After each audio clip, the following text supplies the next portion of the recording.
Au nom du Père et du Fils et du Saint-Esprit, ainsi soit-il. Notre Père qui êtes aux cieux, que votre nom soit sanctifié, que votre règne arrive, que votre volonté soit faite sur la terre comme au ciel. Donnez-nous aujourd'hui notre pain de chaque jour. Pardonnez-nous nos offenses, comme nous pardonnons à ceux qui nous ont offensés. Et ne nous laissez pas succomber à la tentation, mais délivrez-nous du mal, ainsi soit-il. Saint Pilice, au nom du Père et du Fils et du Saint-Esprit, ainsi soit-il. Alors, nous poursuivons les documents de Monseigneur Benini pour l'approbation formelle et canonique du Sodalitium Pianum. La prochaine fois, nous verrons les statuts du Sodalitium Pianum et le programme. Alors là, c'est la suite de la dernière fois. Donc, huitième lettre de Monseigneur Benini au cardinal Delay, dans laquelle il demande d'autoriser le Sodalitium Pianum en le soumettant à la sacrée congrégation consistoriale. Alors, une véritable approbation canonique, formelle, se démontrant impossible à réaliser, alors tout s'oriente maintenant en vue d'obtenir une autre base légale d'existence, c'est-à-dire une sorte d'autorisation, de permis de la part du Saint-Siège. Et la soumission du Sodalitium Pianum à la sacrée congrégation consistoriale, pour éviter aussi, en conséquence, des influences multiples et variées de la part des divers ordinaires sous la juridiction desquels se trouvaient les différents groupes extérieurs de la société elle-même. Alors, tout ce travail qui va aboutir à cette autorisation, non pas canonique, mais bienveillante, tout ce travail va se dérouler non seulement avec la compréhension bienveillante du cardinal Delay, mais aussi avec ses conseils éclairés et probablement avec un certain assentiment de Saint Pilice. Puisqu'on parle de concéder l'approbation canonique, écrit Benini, je supplie qu'au moins soient exprimées dans la lettre ces deux choses.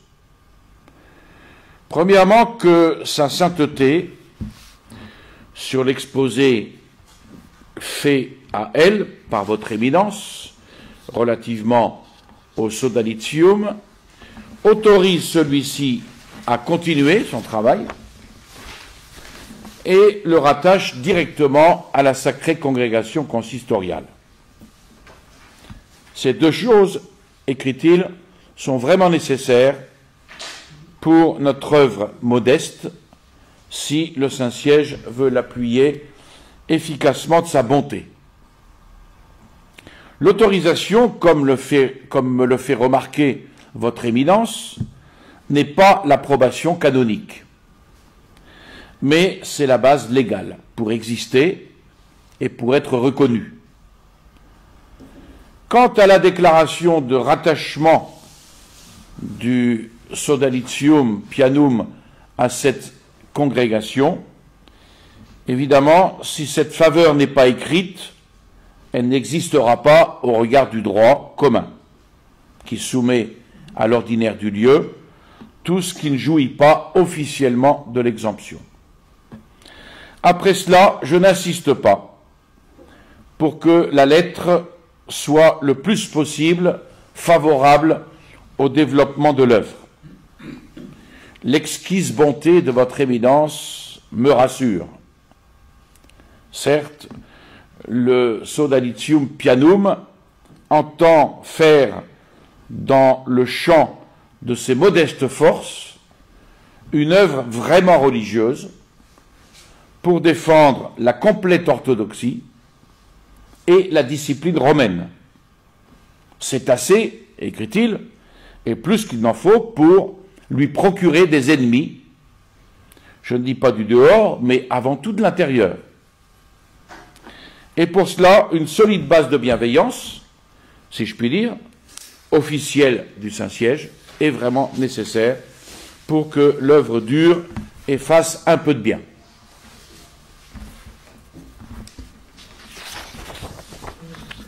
Alors, le 19 février, donc 15 jours après, de nouveau, Monseigneur Benigni envoie au cardinal Delay un billet pour solliciter, encore une fois, l'approbation du Sodalitium Pianum.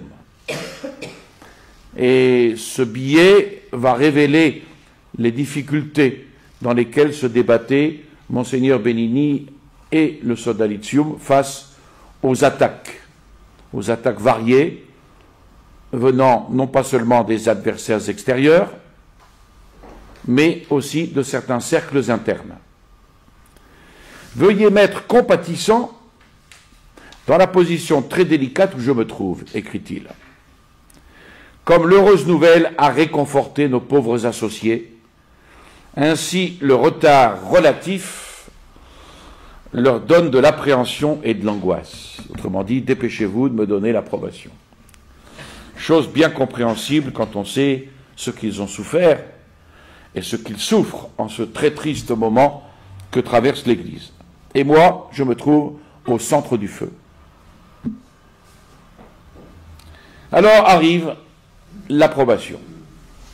25 février 1913, une approbation préalable de l'idée générale du Sodalitium de la part de Saint Pie X par l'intermédiaire de la Sacrée Congrégation Consistoriale. Ce document constitue la base juridique de l'existence et de l'activité du Sodalitium Pianum de Monseigneur Benigni. Encore une fois, il n'était pas l'approbation canonique si désirée du Sodalitium en tant qu'institut séculier, dans le sens indiqué par Monseigneur Benigni, et ce n'était pas non plus l'approbation définitive du programme et des statuts, mais seulement un accord préalable de l'idée fondamentale de cette œuvre, de son organisation, de son activité, avec la réserve explicite d'une éventuelle approbation formelle des statuts à une époque ultérieure. Donc pour le moment et pour l'avenir, puisque l'approbation complète et formelle ne vint jamais, ce document va constituer donc la base juridique ecclésiastique de son existence et de son activité. Donc Pie X n'approuva pas, ni ne bénit, toutes et chacune des actions de Monseigneur Benigni, ou de ses amis, ou de ses correspondants, ainsi que les auteurs malveillants, superficiels, ainsi que ces auteurs superficiels et malveillants veuillent l'insinuer, et encore moins les excès, erreurs ou violences supposées ou réelles. Mais Saint Pie X va donner seulement son assentiment et sa bénédiction pour une initiative, ce sont ces termes, qui est en soi certainement géniale, excellente, d'une grande utilité pour l'Église, et ce sera le même cas pour la presse dite intransigeante. Le pape va la soutenir, cette presse intransigeante. On dirait aujourd'hui intégriste. Il va l'approuver, il va l'encourager, mais il va en réprouver constamment les excès et les violences. Enfin, il faut noter que le document de la consistoriale évite intentionnellement la dénomination, si chère à Monseigneur Benigni, de catholiques intégraux. Mais il parle seulement de foi catholique entière et inconditionnelle, ce qui est réellement plus juste.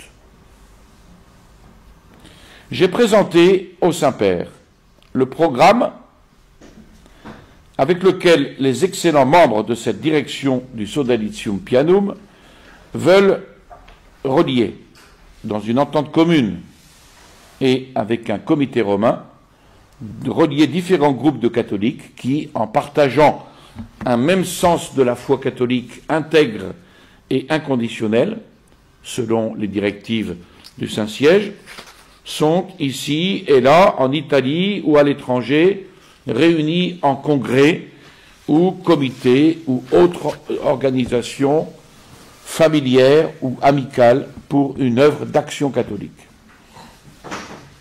Alors, cette idée de fédération a plu à Saint Pie X et elle a été reconnue comme opportune,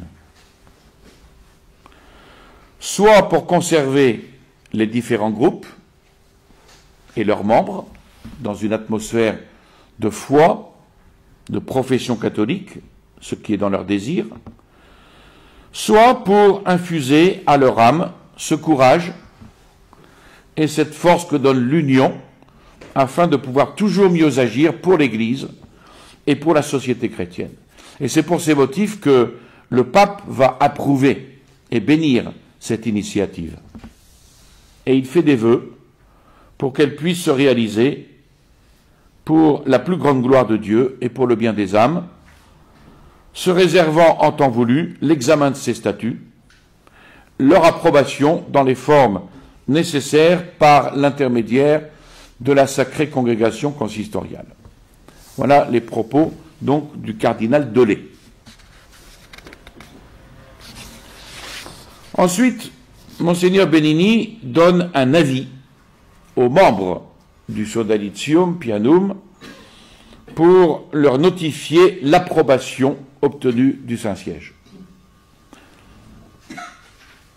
Et à cet avis va être joint une feuille séparée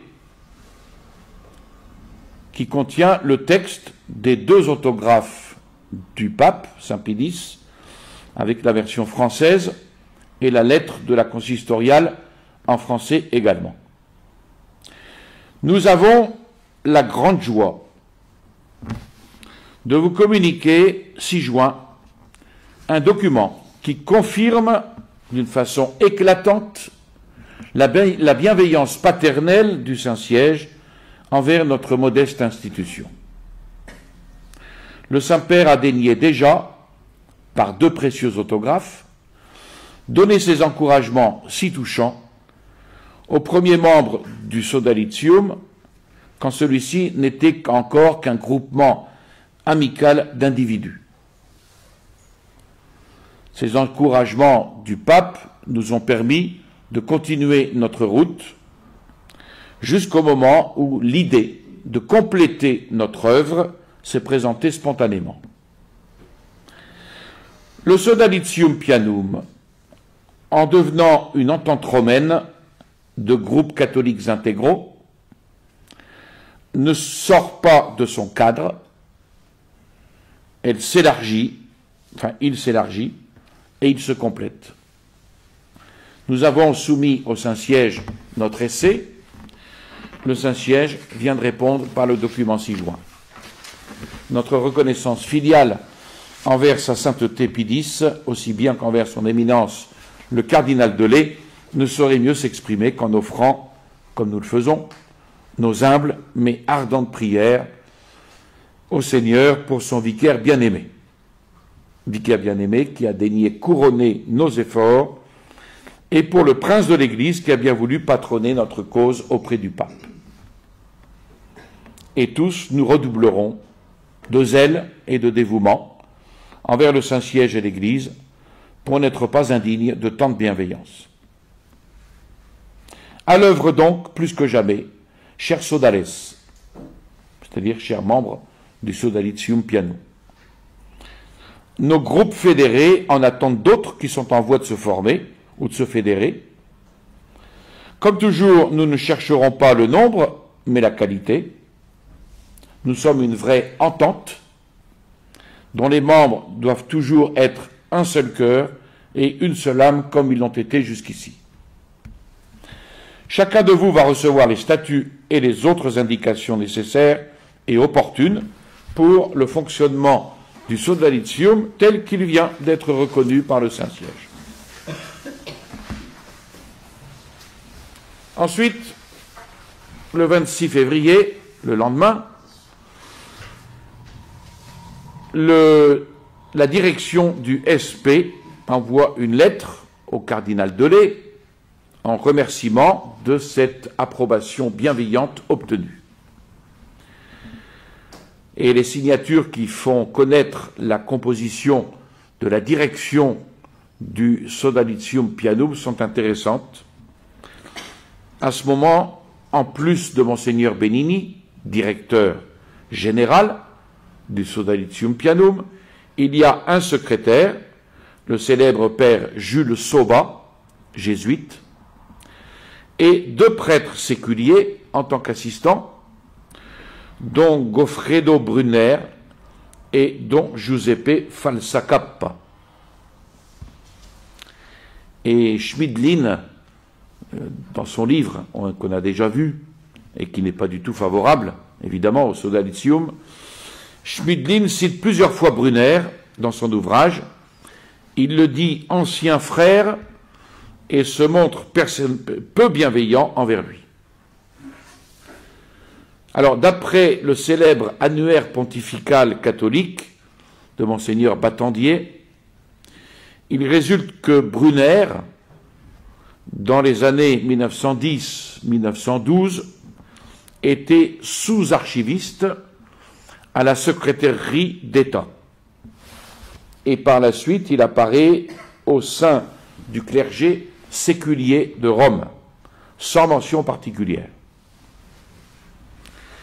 Il faut noter que c'est lui qui publia en 1908 à Ratisbonne la biographie de Pie X, de Monseigneur Dailly, en la continuant et en la perfectionnant.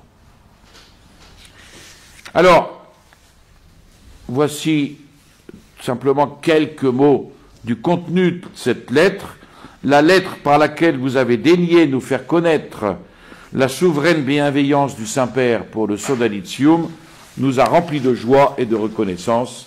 Notre dévotion envers le Saint-Siège cherchera, selon ses bien modestes forces, à ne pas s'en rendre indigne.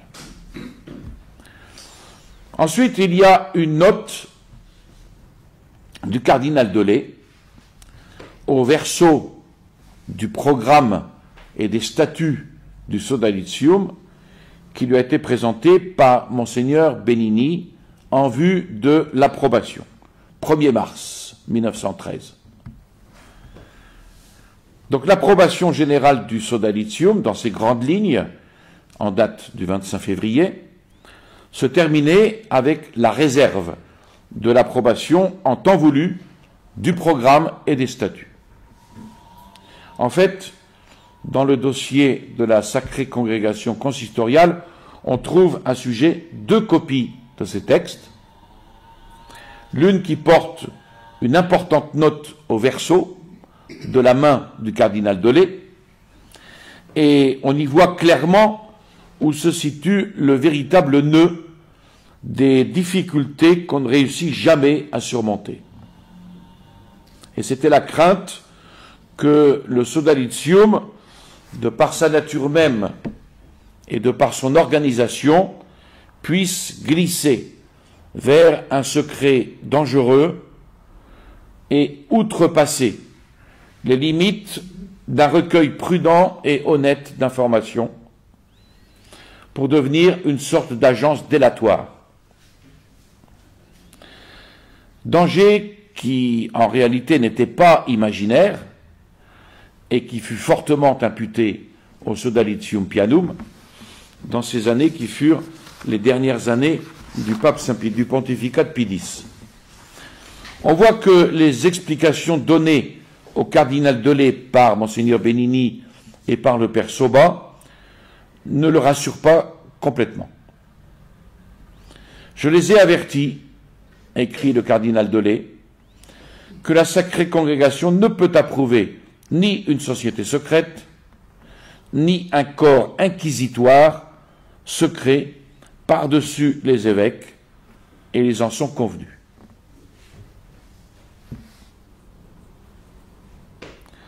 Ensuite, le 12 mars 1913, est publié un avis de la direction du Sodalitium à ses membres pour indiquer certains jours de prière particulières. Selon l'article 2 des statuts, les membres du Sodalitium sont obligés de prier chaque jour pour l'Église et le pape. Et la direction indique ensuite certains jours pour des exercices particuliers de piété. Voici cet avis. Au moment où le Sodalitium Pianum reprend son action depuis longtemps bénie par le souverain pontife et aujourd'hui sanctionnée par lui, il nous faut plus que jamais recourir aux grands secours qui peuvent rendre cette action efficace et féconde.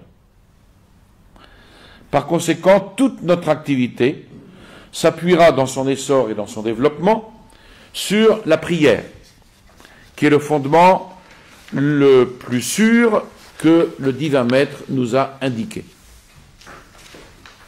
Ce qui n'empêche pas, évidemment, d'agir. En vous rappelant l'article de nos statuts, qui recommande aux sodales de prier chaque jour pour l'Église et pour le pape, la diète a cru bon de vous indiquer quelques jours dans lesquels nous devons faire remonter au ciel des prières spéciales pour obtenir de Dieu le triomphe de l'Église et du pape sur leurs ennemis intérieurs et extérieurs, aussi bien que la protection divine pour l'œuvre et les ouvriers du Sodalitium. La piété de chaque sodalis lui inspirera, pour ces jours-là, le choix des pratiques religieuses les plus compatibles avec sa situation personnelle, surtout la préparation à l'audition de la Sainte Messe, la Sainte Communion pour les sodales laïcs, un memento spécial dans la Sainte Messe pour les sodales prêtres, et la récitation du Saint-Rosaire pour tous. Et les jours de prière sont le 18 janvier, qui est la fête de la chaire de Saint-Pierre à Rome, le 7 mars, Saint Thomas d'Aquin, le 5 mai, Saint Pie V, qui est le patron du Sodalitium Pianum, le 24 mai, qui est Notre-Dame Secours des chrétiens, qui est la patronne du Sodalitium Pianum, le 25 mai, Saint Grégoire, 7,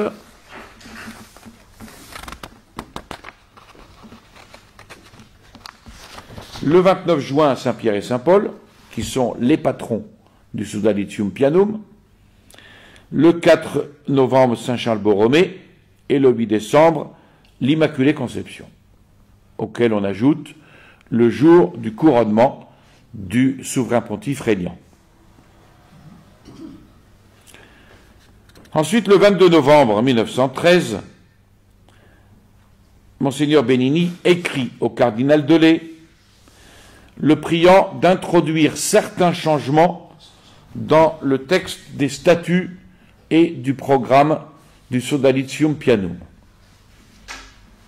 Programme que l'on verra donc et statuts la prochaine fois.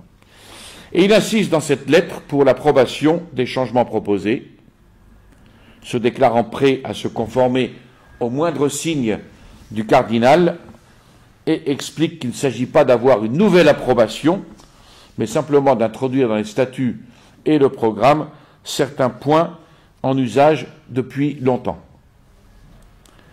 Alors il voulait naturellement préparer l'approbation formelle réservée à la consistoriale, sans pour autant exiger une approbation immédiate. Et il inclut, donc ce texte, c'est pas la peine qu'on le voit, puisqu'on verra les statuts la prochaine fois, mais il inclut dans cette lettre l'une des feuilles d'information du Sodalitium Pianum. Alors il l'inclut comme un exemple des informations que fournissait le Sodalitium Pianum. Donc il fournissait des informations Alors je vous donne un exemple. En Italie, du 28 au 31 octobre 1913, au sanctuaire de la Madone del Monte, près de Cesena, en Romagne, une session d'exercice spirituel fut tenue par quelques jeunes sous l'inspiration et la direction de Monseigneur Ravaglia, curé de la cathédrale de Cesena. Invité par celui-ci, intervint le père Giovanni Giovanozzi de Florence et le professeur Rodolfi Bettazzi de l'université de Turin, qui firent des conférences. Monseigneur Ravaglia est un propagandiste de la Ligue démocratique nationale, ce qui vous donne déjà l'orientation. Comme Monseigneur Pini et d'autres prêtres du même parti, il s'occupe d'exercices spirituels comme d'un moyen peu scrupuleux mais efficace d'influence partisane sur les jeunes. En Bavière, on nous écrit de Munich: nous vivons dans des temps et dans un entourage où les meilleurs perdent la tête. Je viens d'apprendre que des prêtres ont été éloignés de Munich pour avoir favorisé activement la réalisation du décret pontifical concernant la communion des enfants. Vous voyez, c'est ce style d'information qui est transmis à Rome. En Belgique, à Gand, vous savez la guerre implacable que les catholiques libéraux, les gladbachistes, c'est-à-dire les adhérents aux idées syndicales les plus libérales et interconfessionnelles promulguées par l'école de Munich, Gladbach en Allemagne, vous savez la guerre implacable que ces catholiques libéraux font à la vaillante petite correspondance catholique de Gand. Elle a dû récemment changer d'imprimerie car le propriétaire de la première avait été menacé de boycott commercial, c'est-à-dire de la faim, lui et sa famille, s'il ne renvoyait pas la correspondance catholique. Ça vous donne l'ambiance, hein? Celle-ci dut émigrer chez un autre imprimeur, hors de Gand, à Merstem. Mais la haine des mots libérales ne la lâche pas. Le nouvel imprimeur a reçu de son curé avis que ce n'était pas de son goût qui lui envoie de temps en temps la correspondance catholique. Premier coup de fusil, le boycott suivra. Notre brave monsieur Sacré, qui est membre du cercle ouvrier, s'est opposé à ce qu'on nomme ce cercle chrétien et a préconisé le titre de cercle ouvrier catholique. Fureur du clergé de Merstem. Voilà donc un exemple des informations qui sont transmises sur l'ambiance qui règne dans les différents diocèses. Et puis, il y a un appendice. Ici, on rajoute un extrait d'une autre feuille d'information du Sodalitium Pianum dans un pli de la consistoriale Rome Modernisme, qui est très significatif au sujet de cette sorte de bulletin. La conclusion que nous laisse entrevoir la rédaction, suscitée par la Correspondenza Romana, dans laquelle toutes les nouvelles et les divers rapports étaient recueillis et commentés, non pas avec plaisir, on le comprend, par ceux qui se voyaient découverts ou compromis, et d'un certain intérêt. Je cite: entre centres démocrates libéraux et modernistes dans l'Allemagne catholique. À côté du grand centre bachémiste, ce mot vient de Jules Bachem, qui est membre du centre et chef du syndicalisme allemand de tendance œcuménique, interconfessionnelle, appelée École ou tendance de Cologne ou de München-Gladbach. Donc, à côté du grand centre bachémiste, gladbachiste de Cologne, München-Gladbach, il en existait d'autres plus petits. Ils travaillaient sur un plan qui va de la modération des jésuites libéraux jusqu'au modernisme radical de la société de Krauss. Et puis suit une longue série d'indications et de noms que je vous épargne, avec la conclusion suivante. Sans doute y a-t-il dans l'Allemagne catholique d'autres centres semblables. Désormais, le démolibéralisme et le modernisme possèdent des groupes ou au moins des hommes de confiance dans tous les centres catholiques du pays. Ces centres et ces hommes travaillent en toute liberté parce que ceux qui devraient les combattre d'autorité soit ne les voient pas ou ne veulent pas les voir, soit les voient pour les aider plus ou moins en sous-main. Ce monde n'a qu'une peur, mais qui croît rapidement, c'est la peur de la police des catholiques intégraux. Police entre guillemets. Pour lui échapper, il recourt à tous les moyens, sauf ceux qui sont honnêtes, à tous les moyens du terrorisme contre les prêtres et les laïcs, soupçonnés d'informer jusqu'aux diversions géniales des soi-disant révélations sur les rapports internationaux des catholiques intégraux. Les révélations imaginaires ont pour but réel de tromper l'attention de l'autorité ecclésiastique et celle du monde catholique, afin qu'elle ne s'arrête pas sur l'organisation parfaitement réelle et très menaçante de l'anti-romanisme en Allemagne et en Autriche catholique. Voilà.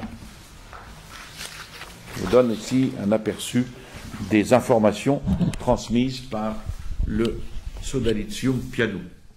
Je vous salue Marie, pleine de grâce, le Seigneur est avec vous. Vous êtes bénie entre toutes les femmes, et Jésus, le fruit de vos entrailles, est béni. Sainte Marie, Mère de Dieu, priez pour nous pauvres pécheurs, maintenant et à l'heure de notre mort, ainsi soit-il. Au nom du Père et du Fils et du Saint-Esprit, ainsi soit-il.